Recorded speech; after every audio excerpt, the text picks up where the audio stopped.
Something's Brewing takes us to Morris. Can you guess where we are? Well, we are at a hop farm, and these plants are going to grow 18 feet tall by the beginning of July. We're also going to talk to a brewer who uses these hops in his beer. Doug Weber joining us now, Pioneer Hops of Connecticut. So nice to be on the farm. Thanks for inviting us. Glad to have you. Thanks for coming up. So you said this is going to be your fourth harvest. Yes. So you have a lot of varieties. We have 3 varieties here. My partners at Smoketown Farm in Sharon and at Thrall in Windsor. Together we have 13 varieties. I grow 3 here. Concade, which was born Cascade, Centennial, and Chinook, which was born Chinook. We renamed them as a result of our brewers telling us that they tasted completely different from their varietal cousins. How many plants do you have? I have 6,000. Wow. Very densely planted here. The one thing you don't have to do with hops is plant them every year. They're perennial, but since they grow like bamboo, you actually have to cut them back quite aggressively, otherwise you can't drive through the rows. You'll see here we've got our strings, which are predominantly up.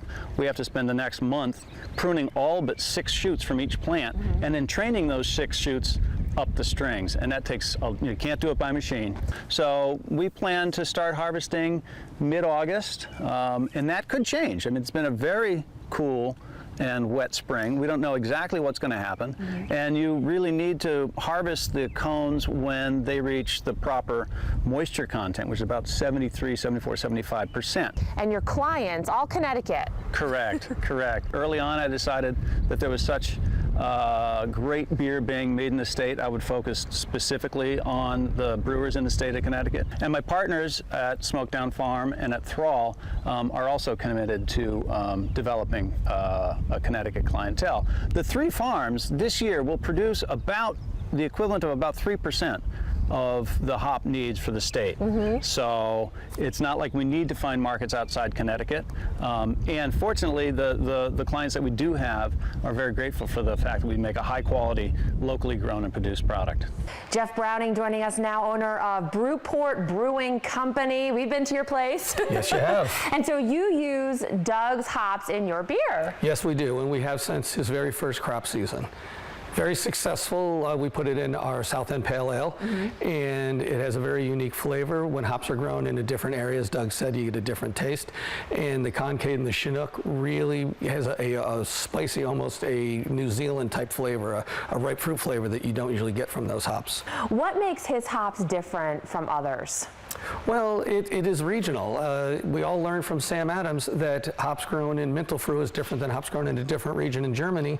Hops grown in Connecticut are different than the hops grown in the West Coast. Even if it's the same varietal, you could be on one side of the hill and get a flavor, and on the other side of the hill get something totally different. It's the only plant that I know that does that.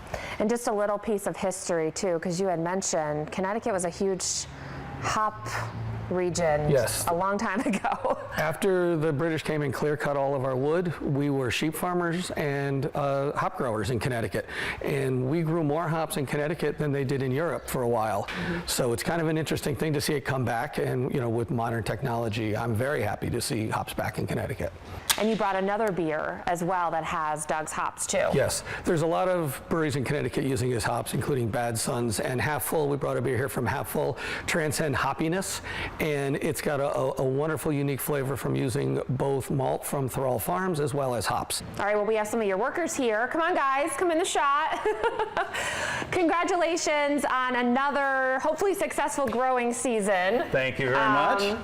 I'm going to come back when you harvest, I think. I can't wait to see it. All right, well, happy growing. Cheers, everyone. Cheers.